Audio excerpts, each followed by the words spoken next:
Kami menyampaikan banyak terima kasih kepada Romo yang sekali lagi berkenan untuk mendampingi kita semua umat lingkungan Santo Vincentius untuk pendalaman iman di masa Prapaskah ini. Baik Bapak Ibu sekalian yang terkasih, mari kita mulai pertemuan kita. Kita menyanyikan lagu Mars Ardas KAJ 2022-2026. Berdirilah teguh, jangan goyah. Kita berdiri ya? Ya, berdiri biar semangat. Nah, biar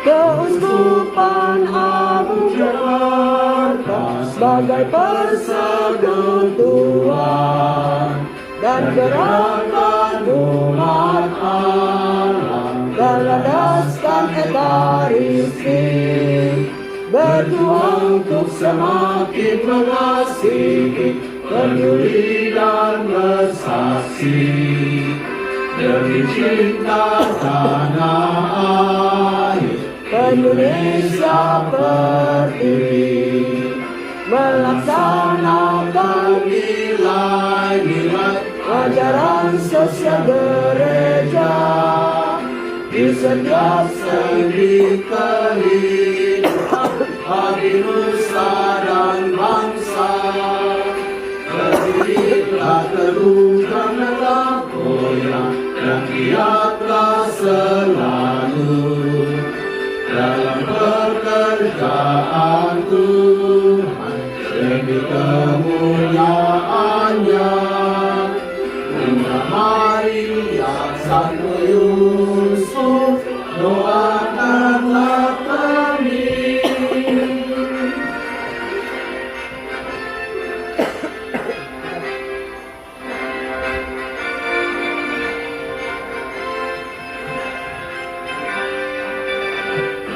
Keuskupan Agung Jakarta sebagai persekutuan dan gerakan umat Allah berlandaskan ekaristi, berjuang untuk semakin mengasihi, peduli dan bersaksi demi cinta tanah air Indonesia berdiri, melaksanakan nilai-nilai ajaran sosial gereja di setiap sendi kehidupan bagi nusa dan bangsa. Berdirilah teguh, janganlah goyah, dan giatlah selalu pekerjaan Tuhan demi kemuliaannya. Bunda Maria, Santo Yusuf, doakanlah kami.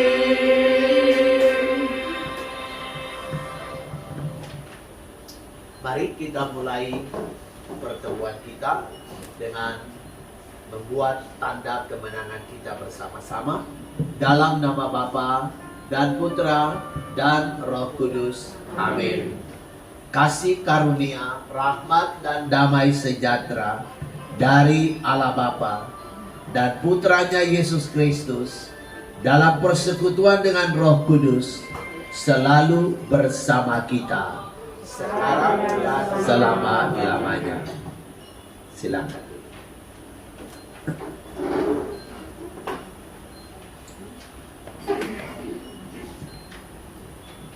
Malam ini kita melanjutkan pertemuan kita, pertemuan yang kedua. Dalam pertemuan ini kita akan sama-sama berbicara mengenai penguatan perlindungan sosial. Nanti kita lihat siapa-siapa itu yang harus kita lindungi dalam penguatan itu. Nah, kita coba lihat pengantarnya di atas itu. ditulis di situ bahwa Allah menciptakan manusia menurut citranya.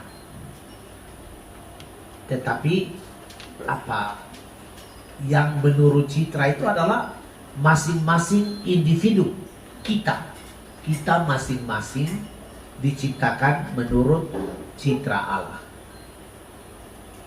Dan karena kita masing-masing diciptakan menurut citra Allah, berarti kita masing-masing punya kehendak bebas. Kita melangkah, berjalan menurut keputusan kehendak kita. Dan kehendak kita itu ya menurut undang-undang ya tidak bisa tidak bisa dihalangi atau apa ya. Jadi yang manusia harus melaksanakan kehendaknya itu.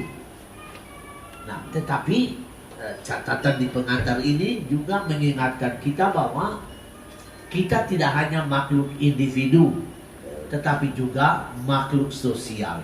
Artinya kita hidup bersama-sama. Dan karena kita hidup bersama-sama itulah maka manusia yang satu membutuhkan manusia-manusia yang lain.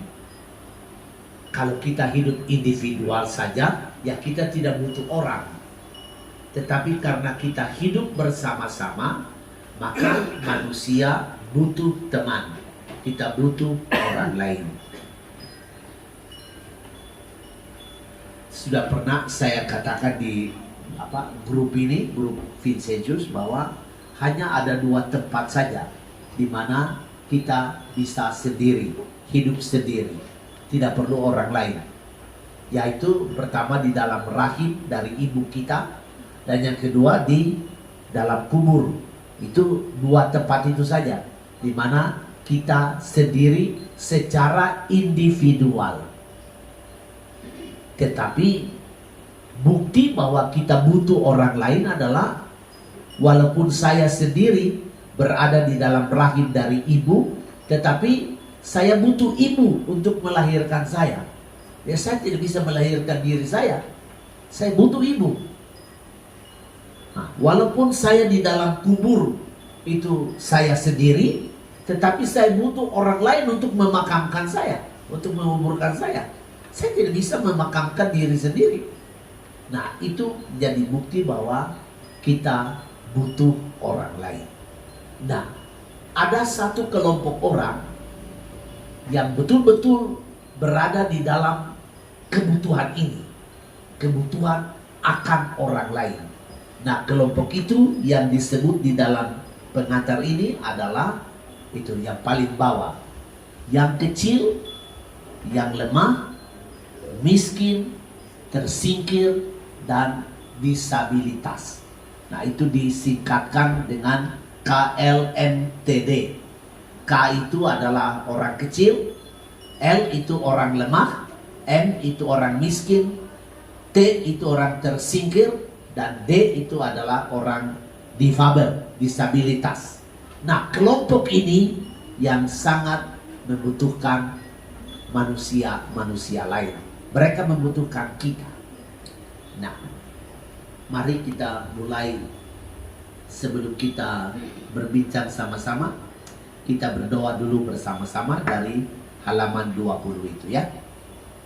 Marilah kita berdoa.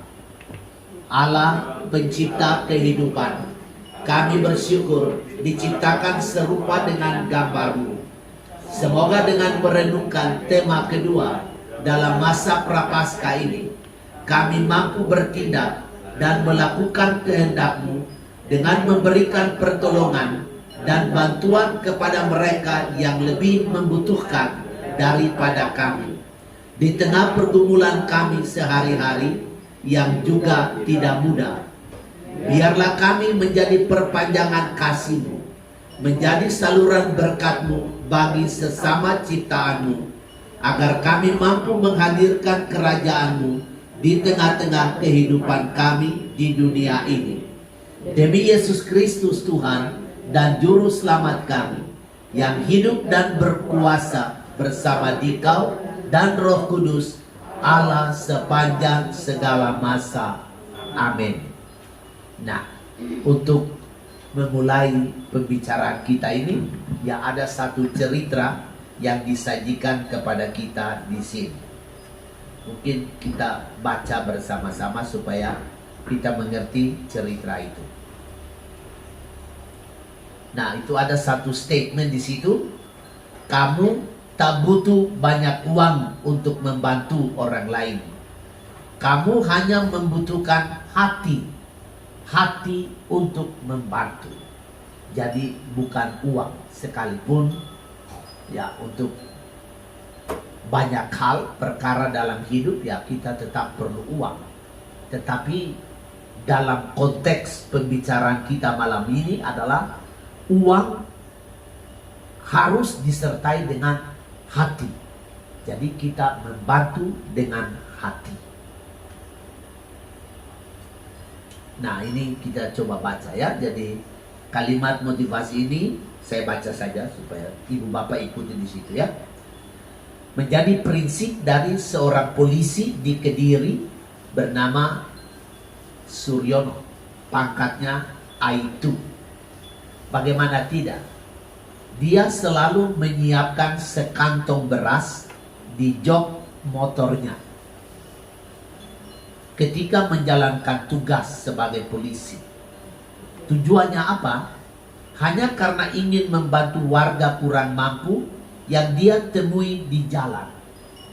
Di komunitas kami, Kapel Perjamuan Kudus, ada juga satu bapak yang membuat hal yang sama ini. Tiap hari Minggu kalau dia ke gereja, dia bawa di belakang mobilnya itu minyak apa? Minyak goreng, beras, super mie, macam-macam makanan lah.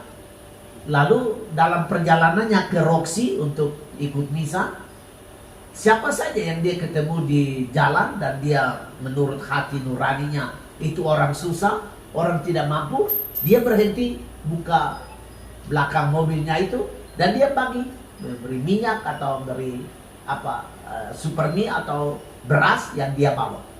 Nah, itu dia melakukan seperti Aibtu Suryono ini.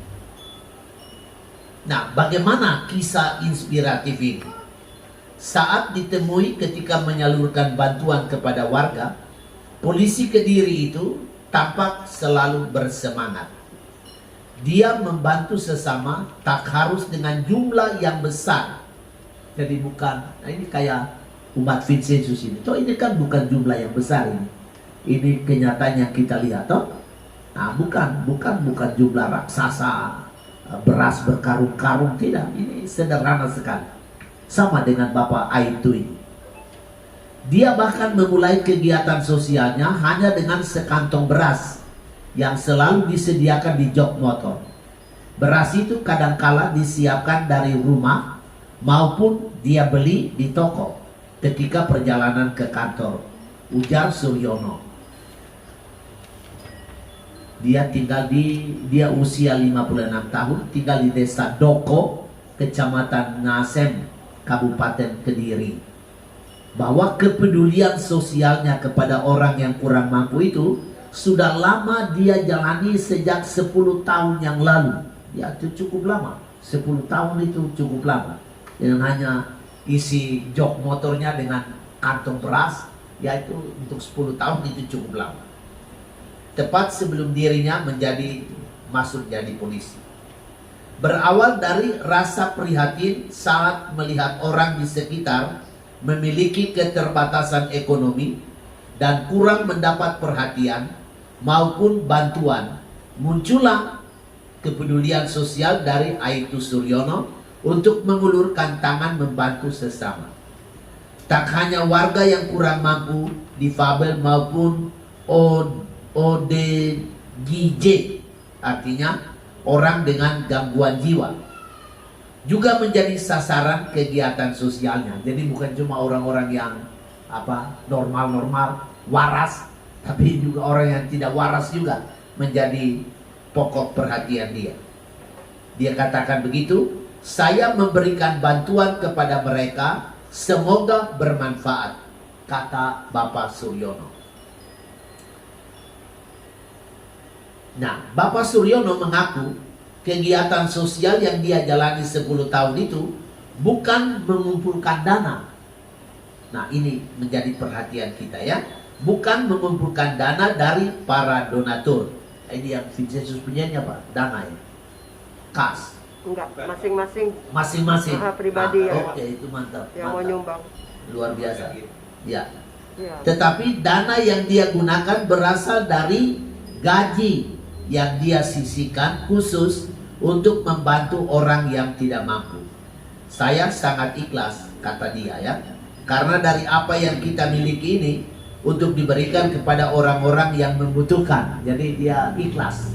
Jadi dari gajinya sendiri, ya ini juga pasti dari ibu-ibu punya uang pasar toh. Disisihkan sedikit-sedikit. Nah, terutama itu pernah kita bahas di sini. Puasa APP, puasa yang amat bernilai adalah ketika saya mengurangi makanan saya. Umpamanya pada masa-masa normal saya biasanya makan satu cup, satu cupa beras untuk 1 hari. Nah, pada waktu puasa ya 1 hari, terutama pada hari Jumat, saya tidak makan 1 cup itu. Nah, kalau 4 hari Jumat saya tidak makan 1 cupa itu, berarti saya punya 4 cupa beras. Nah, itulah menjadi 1 kantong seperti yang dipunyai oleh Aibtu Suryono tadi untuk kita bagi kepada orang lain. Nah, itu mengenai beras. Mungkin juga uang jajan, uang pasar. Biasanya pada masa-masa normal ya saya ke pasar mesti belanja 100.000. Nah, pada masa pantang dan puasa saya tidak belanja 100.000. Dengan maksud apa? Yaitu bagian dari puasa yang bernilai, nilai sosialnya itu. Nah, kalau saya tidak belanja 100.000, saya hanya belanja 50, berarti hari pertama 50, hari kedua saya simpan lagi 50, hari ketiga 50 lagi. Nah, berarti kalau puasa kita 40 hari, nah kalau 40 hari itu kita setia tidak belanja 100.000, tetapi belanja hanya 50.000, berarti kita bisa kumpul 40 hari kali 50.000, artinya 2 juta ya? 2 juta. Nah, itu puasa yang bernilai, nilai sosial. Daripada kita kurang makan ya, mengurangi makan kita ya, rasa lapar tetapi tidak punya nilai sosial, hanya karena kita mengurangi makanan saja. Tetapi mengurangi makanan supaya bisa nanti membantu orang lain. Nah, ini puasa yang bernilai, puasa yang punya makna begitu. Nah, kita baca terus lagi. Ditemui saat memberikan bantuan berupa 1 karung beras. Nah, ini tadi dari kantong, 1 kantong di jok mobil, sekarang 1 karung beras kepada salah satu warga kurang mampu di kelurahannya Mojoroto, Kota Kediri. Aibtu Suryono mengatakan kegiatan itu dilakukan ketika dirinya sedang dinas maupun di luar dinas. Jadi dia curi-curi waktu. Saat dinas dia tetap melihat situasi terlebih dahulu, tidak mengganggu tugasnya, seperti saat tidak ada kegiatan. Sedangkan untuk informasi tentang warga yang membutuhkan bantuan, selain menemukan sendiri, ya seperti Bapak yang tadi saya cerita dari kapel komunitas kami itu, selain dia menemukan sendiri, jadi dalam perjalanan ke kapel, ya dia ketemu siapa di jalan yang susah, dia berhenti, buka belakang mobilnya dan dia beri sumbangan kepadanya. Nah, dia dapat sendiri, juga dia dapat dari teman-temannya. Tak hanya menyasar di wilayah perkotaan saja, bahkan di Kabupaten Kediri, di pegunungan, di desa Kalipang, Kecamatan Grogol, bukan di Grogol ini ya, bukan. Tarokan, Ngancar, Pelosok Klaten, ya berarti banyak daerah yang dia jangkau ya. Nganjuk, Mojokerto, Tulungagung, Jombang, Blitar, Surabaya, banyak sekali. Banyak sekali wilayah-wilayah di mana dia datang dengan kegiatan sosialnya itu. Aibtu Suryono mengatakan dia merasa tertantang dan tidak takut dengan jalur ekstrim atau bahaya di pegunungan, karena demi memberikan bantuan kepada orang yang kurang mampu. Beberapa waktu lalu saya sempat naik bukit di jalur berbahaya di rumah Mbah Udin di Krampiang, Desa Kalipang, Grogol, ujarnya. Jadi tantangan medan tidak menjadi soal dia, mungkin karena dia polisi ya. Pria yang selalu mengenakan peci itu berharap akan semakin banyak orang yang peduli dengan sesama, sebab sekecil apapun bantuannya akan bermanfaat bagi orang yang membutuhkan. Dengan melihat orang yang kita bantu bahagia, itu menambah semangat dan rasa syukur saya, ujarnya. Ibu bapak, saudara-saudari, saya lagi sedang itu mempersiapkan permenungan selama 9 hari. Nanti kami melayani novena kerahiman ilahi dengan Ibu Eka dan Kowi dengan grup musik kami di kota Ternate. Nanti kami berangkat tanggal 4 ya, 4 kami berangkat. Nah, saya sedang mempersiapkan itu satu permenungan selama 9 hari, dan fokus kali ini adalah kalimat yang selalu dinyanyikan di setiap novena kerahiman adalah Misericordias Domini. Jadi misericordias, kata misericordias itu. Dan saya baca cari buku sana sini, dan ternyata kata misericordia itu adalah artinya dari bahasa Latin adalah miserum cor, hati saya malang, hati saya tidak happy. Habens, melihat, super miseria alterius, artinya saya punya hati tidak happy, tidak bahagia kalau saya melihat orang lain susah. Hati saya tidak bahagia kalau saya melihat orang lain hidup di dalam kemalangan. Saya pikir hal itu mengganggu, mengusik Bapak Suryono ini. Dan semoga juga itu mengusik hati kita. Karena apa yang kita katakan ini misericordia, itu kemudian nanti menjadi misericordia domini, yang menjadi istilah kerahiman Allah. Kenapa Allah itu rahim? Kenapa Allah itu maha baik? Karena menurut saya Tuhan Allah tidak bahagia melihat umatnya hidup di dalam kemalangan. Nah, salah satu bait atau ayat dari Injil Lukas bab 6 ayat 36, Injil Lukas bab 6 ayat 36. Di sana Santo Lukas setelah Yesus memberi pengajaran tentang bermurah hati, Injil Lukas itu pada bab 6 itu ditutup pada ayat 36 dengan kata Yesus seperti begini: hendaklah kamu murah hati seperti Bapamu di surga murah hati. Itu Injil Lukas bab 6 ayat 36. Itu bait yang amat terkenal untuk kerasulan kerahiman ilahi. Nah, untuk bisa bermurah hati seperti Bapa di surga, itu kita punya hati mesti terusik jikalau kita melihat orang-orang hidup di dalam kemalangan. Ini amat penting sekali. Kalau hati kita tidak terganggu, hati kita tidak terusik, ya pastilah kita tidak bisa menolong. Kita tidak termotivasi untuk membantu dia. Karena apa? Kita tidak terganggu dengan keadaannya. Ya kita anggap ya biasa-biasa saja. Itu memang apa? Kita bilang itu suratan tangan. Ya wes, itulah hidup kamu begitu sudah. Jadi kita tidak merasa terusik. Hanya orang yang tidak happy melihat kemalangan orang lain, dia terganggu, dia termotivasi untuk berbuat sesuatu. Nah, coba kita lihat itu ya, sharing dan pendalaman itu ya. Bagaimana pandangan Anda setelah kita baca kisah tadi dari Bapak Suryono itu?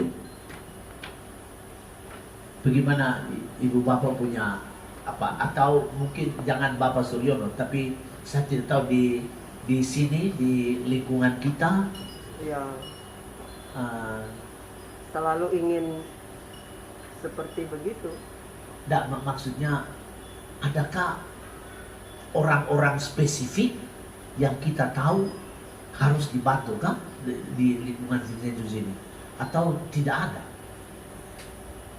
Bagaimana Pak? Menurut Ibu Bapak punya apa penelusuran pengalaman, apakah kenal orang-orang spesifik yang perlu bantuan, atau kita tergerak hati karena ya dia punya keadaan malang? Apakah itu ada orang-orang seperti begitu ada di sini? Bukan malang ya Pastor, bukan juga orang Katolik. Kadang kita juga ya melihat dia tidak malang sih Pastor, cuma seperti itu, anyuk ya, anyuk. Nah, yang di sini. Kalau dia bertemu dengan saya, dia bilang saya minta uang untuk makan. Dia mungkin bukan susah ya, tapi ya memang orang jauh dari keluarganya. Dia hidup sendiri dan dia membutuhkan perhatian. Tapi dia bukan Katolik. Nah,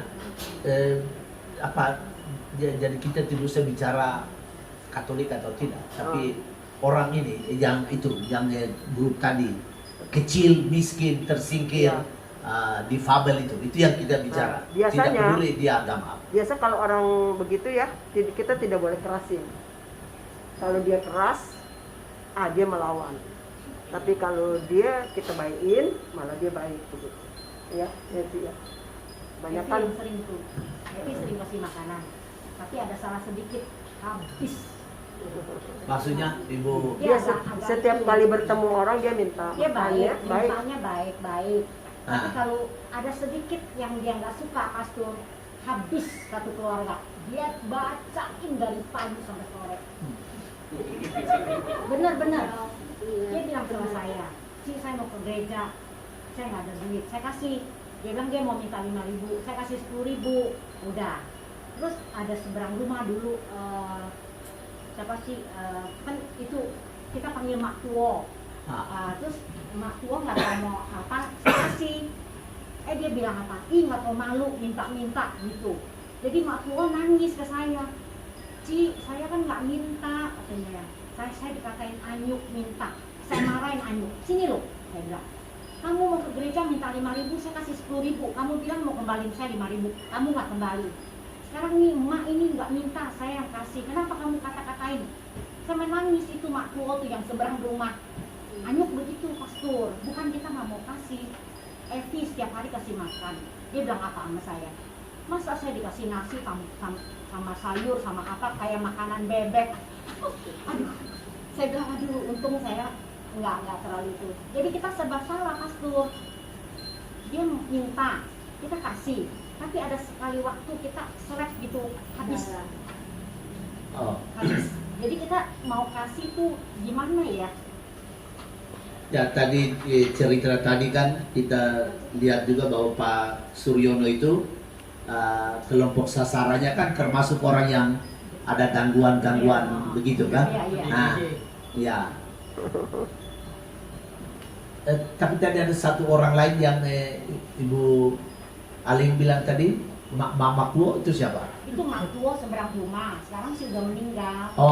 Tapi dia juga dalam keadaan susah juga maksudnya. Dulu dia udah pensiunan gitu. Sebetulnya saya juga lihat dia tuh karena dia udah tua. Kadang-kadang dia bilang, "Saya mau ke pasar, nggak ada uang, saya bilang naik beca ya," gitu. Saya kasih uang naik beca. Tapi kan saya mesti izin sama anaknya.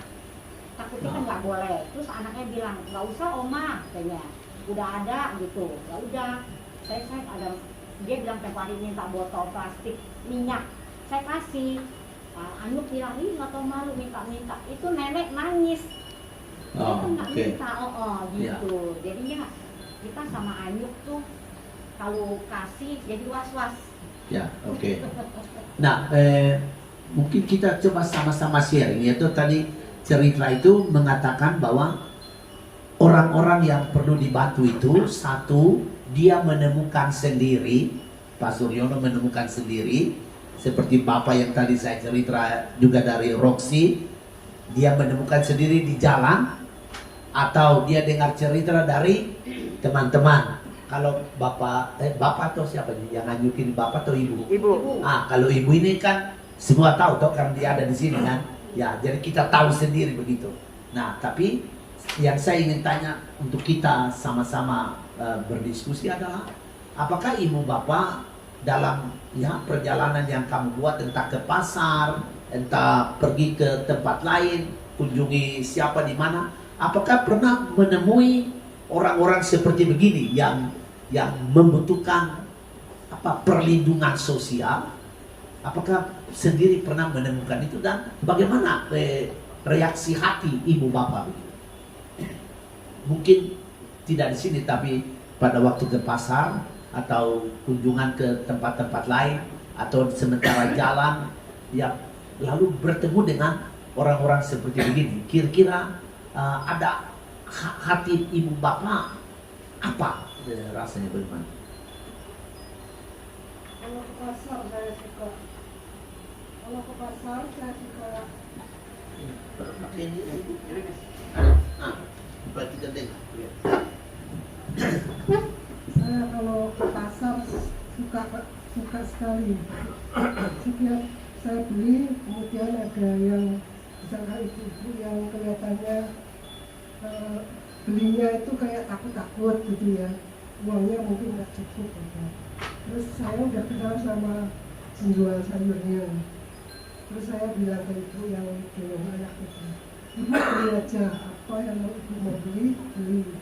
Terus dia lihat saya, terus yang jual itu kan tahu, udah ibu ini mau bantu kamu belanja aja, apa yang mau kamu beli nanti ibu ini yang bayar gitu. Jadi saya setiap ke pasar itu selalu cari yang begitu. Jadi kelihatan sekali ya, kalau mau beli barang itu dia kayak mikir uangnya cukup apa enggak gitu. Belinya itu cuma sedikit-sedikit gitu. Jadi saya suruh beli apa yang mau dia perlukan di rumah, tapi semua saya bayar. Saya sekalian belanja. Ya, itu pengalaman Ibu Sarah ya. Ada pengalaman dari teman-teman lain bagaimana? Pernahkah ketemu orang-orang begitu, atau yang kita ketemu adalah orang-orang happy semua atau gimana? Pernah sama saya berbeda, tapi saya biasa lewat di negara Borobudur itu ya, malam-malam gitu biasanya ada ibu-ibu dengan anaknya biasa suka tidur di situ. Tapi saya nggak mau buat apa-apa, namun cuma kasihan gitu. Saya naik motor. Itu ada yang bawahnya Pak. Hah? Ada yang bawa. Ada yang bawa kali ya Pak. Tapi Sebenarnya belum pernah memberikan apa-apa sama dia, cuman kasihan ya orang itu gitu. Ya. Anaknya kecil, anaknya sehat gitu, dia bawa di situ. Tapi belum pada Itu apa-apa, dekat cuma saya kasihan aja begitu. Jalanan Dokter Wijaya yang di depan mau masuk Apa itu. dia di situ kita sering gitu. Ya. Kalau dari Borobudur kita mau Nanti masuk. malam ada yang jemput. Iya, hanya Iya, kan biasanya ada sore kan yang ada lihat di tuh. sana. Malam dia Iya. di situ. Udah di situ anaknya. Tapi belum pada apa dong. Ya, tapi ya, itu salah satu yang kadang-kadang ya kita bertemu. Pengen sih cuman apa saya berikan naik motor kan biasa cuma di situ. Lewat aja gitu. Ya, jadi kita ketemu orang seperti begitu, rasa kasihan. Ya, tetapi kita tidak tahu bikin apa dengan keadaan itu. Artinya mau buat apa begitu. Atau juga rasa kasihan, artinya berarti kita menempatkan diri kita di keadaan orang itu. Artinya ya kalau saya yang tidur di situ bagaimana ya? Ya, tapi kita tidak tahu mesti bikin apa begitu. Nah, tapi ya justru disinilah kita ditantang untuk itu yang tadi Tuhan Yesus bilang, hendaklah kamu murah hati seperti Bapamu di surga murah hati. Artinya kita melihat orang seperti begitu, hati kita tidak happy, artinya terganggu karena dia punya susah, lalu ya mesti ada satu dorongan untuk bikin sesuatu begitu. Nah, saya punya beberapa pengalaman. Ini di rumahnya saya biasa pagi-pagi jalan ya. Nah, ada seorang ibu tua yang dia selalu pagi sekali dia keluar untuk pungut itu botol-botol bekas ya toh. Nah, saya sudah pernah bertanya sama dia bagaimana caranya menjual itu. Nah, dia bilang per kilo 1.000 rupiah itu botol bekas itu. Nah, ya saya langsung bayangkan, wah berapa banyak botol bekas baru mencapai 1 kilo dan hanya 1.000 rupiah ya toh. Ya, jadi ya kalau saya jalan dan ketemu dia, saya kasih uang sama dia. Nah, dia selalu jawab, alhamdulillah opa, dia panggil saya opa gitu. Dia ya kamu juga oma tuh sama-sama, saya opa kamu oma.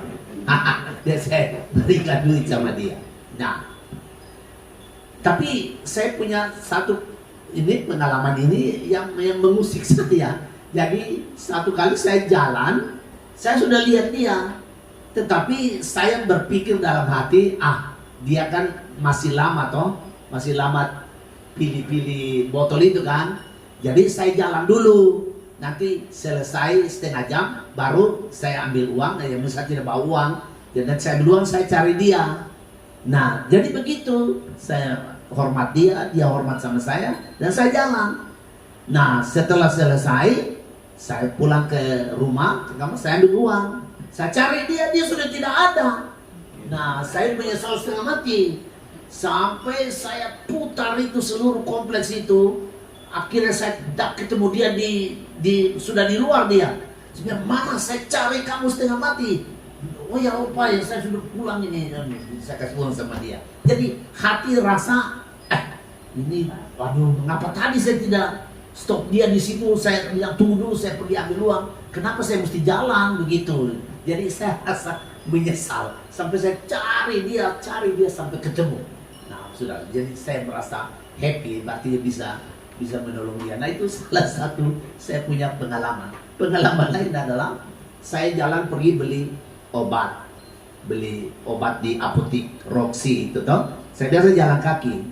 Nah di tengah jalan itu ada kelompok bapak-bapak, ya kira-kira 4-5 orang lah. Mereka biasa tidur di situ, di emperan itu dengan gerobak-gerobaknya. Kadang-kadang di dalam gerobaknya itu ada anaknya atau istrinya begitu. Nah bapak-bapak tidur di emperan. Nah satu kali saya lewat pergi beli obat. Nah sudah di dalam pikiran saya, nanti saya beli makanan. Nanti saya bagi kepada mereka. Nah saya beli makanan itu. Jadi saya beli makanan 5 bungkus kah saya pulang dan saya bagi. Nah setelah mereka semua dapat makanan, saya terus jalan pulang ke Roxy. Tetapi di tengah jalan saya pikir, hanya makanan saya beri, bagaimana dengan air, mereka minum apa? Nah jadi walaupun saya sudah mau masuk di ini, saya balik lagi cari air, dan saya bawa air lagi kepada mereka. Ada 5 botol aqua, saya bawa lagi kepada mereka. Nah itu salah satu contoh bagaimana ya kita melihat keadaan begitu, hati kita terusik dan buat sesuatu. Nah ini maksudnya dari permenungan kita malam ini tuh yang disebut perlindungan sosial itu, ya terutama kepada orang-orang yang membutuhkannya. Nah justru saya ingin tanya kepada kita, coba kita diskusi saja dari bagi-bagi pengalaman kita. Kalau begitu pastor, banyak di pasar kan? Pisang banyak. Ada, tapi tiba-tiba tukang beca bilang, wah ibu itu mah sudah biasa. Jadi anaknya ini bawa mamanya ke situ untuk minta. Ya. Nanti setelah itu anaknya jemput lagi setiap hari. Nah itu bagaimana pandangan pastor? Profesi. Jadi memang anaknya itu membuat mamanya supaya minta. Padahal dia anaknya nggak susah loh pastor. Jadi semua tukang beca tahu, semua orang yang di pasar itu tahu. Jadi setelah itu kalau dia nggak menghasilkan, mamanya itu marah anaknya. setelah kita tahu begitu, jadi kita menghindar. Bagaimana tuh pastor? Ya kalau orang itu kan sudah menjadi profesi dia toh, dengan cara itu dia mendapatkan uang, padahal mungkin juga bukan masuk di dalam kategori kecil, miskin dan itu kan. Nah tetapi dengan cara itu dia bisa mendapat uang dengan gampang. Di kompleks Roxy juga ada begitu juga. Ya. Nah tapi ya kita selektif saja. Kalau saya kepekaan kita lah yang pada akhirnya menentukan. Kadang-kadang kita melihat kasus begitu, hati kita juga mungkin tidak tergerak. Seperti tadi, ya, sudah tahu toh dari cerita tukang beca. Jadi hati saya tidak tergerak. Ya. Iya toh? Ya mungkin saya juga langsung bilang, kamu ini penipu saja, ya toh? Bisa kerja bagaimana, ya toh? Nah, saya macam ini. Ada seorang ibu yang saya ketemu. Dia waktu pokoknya 1 bulan dia bisa 2-3 kali datang ke Roxy. Dia minta untuk diobatin, disembuhin. Ibu gemuk sekali. Dia dulu Katolik. Waktu Pastor Kulman masih hidup, dia biasanya datang ke Pastor Kulman untuk minta duit. Nah, tetapi sekarang Pastor Kulman sudah meninggal. Nah, dia datang, dia cerita kepada saya, dia punya keadaan. Ya sudah, jadi dia tiap kali datang berobat itu, ya saya kasih uang sama dia. Jadi dia tidak bayar pengobatan, tapi saya memberi uang sama dia. Kalau tidak beri uang, dia tidak bisa pulang, dia tidak mau pulang juga. Dia bilang, wah Romo, saya tidak ada uang untuk pulang. Ya, nah, sudah. Jadi setiap kali dia datang, saya yang mesti kasih uang sama dia. Saya kasih 50.000. Nah, satu kali saya kasih uang sama dia, lalu jadi dalam bayangan saya itu dia adalah orang yang sangat susah, karena dia datang juga dengan pakaian yang tidak pantas begitulah ya, artinya sangat kumuh begitu. Nah jadi ya saya tergerak untuk dia, sudah saya menolong dia. Nah kemudian dia masuk jadi Islam, dia menikah dengan siapa, lalu kemudian jadi dia sekarang datang itu selalu pakai jilbab, tetapi tetap pakai nama Katolik, Ibu Agnes, selalu dia pakai nama Katolik itu, tapi pakai jilbab sekarang. Nah satu kali saya memberi uang sama dia, saya memberi uang itu dalam pemikiran saya dia sangat sulit, sangat susah, jadi saya memberi uang, sudah. Setelah itu pas dia pasien terakhir, jadi setelah beberapa menit saya pergi ke depan di jalan raya. Nah, disitulah saya ketemu dia di restoran di samping kanan itu. Dia sedang makan, duduk dengan satu laki-laki. Nah, saya duga itu suaminya. Setelah mereka makan, mereka pulang, naik motor. Dia dibonceng oleh laki-laki itu. Tetapi waktu tidak pernah laki-laki itu masuk ke Roxy. Yang ini adalah ibu ini jalan kaki. Nah, jadi berarti ya, ini contoh tadi yang tadi Ibu Eka bilang, jadi ditunggu atau disuruh atau bagaimana lah ya, toh? Karena dia pasti dapat uang kan. Karena sudah bertahun-tahun seperti begitu. Dia datang berobat, selalu saya yang kasih uang. Nah, jadi saya ketemu dia di situ, dia makan enak, makan di situ, lalu kemudian pulang dengan laki-laki itu. Nah, satu kali dia datang, saya tanya dia, siapa itu orang laki yang bawa motor dan kamu naik? Nah, dia bilang suami dia. Nah, ya saya punya hati agak sedikit marah, dalam arti ya kamu suamimu bisa toh, bisa. Jadi tidak usahlah kamu tidak usah bayar di sini, datang berobat, saya tolong kamu gratis, tapi juga saya tidak kasih uang kepada kamu karena suamimu ada, ya toh. Nah begitu. Tetapi ya saya punya hati tidak bisa. Akhirnya ya walaupun saya melihat keadaan itu, tetap kalau dia datang saya kasih uang sama dia. Kayak begitu. Nah ini pengalaman saya.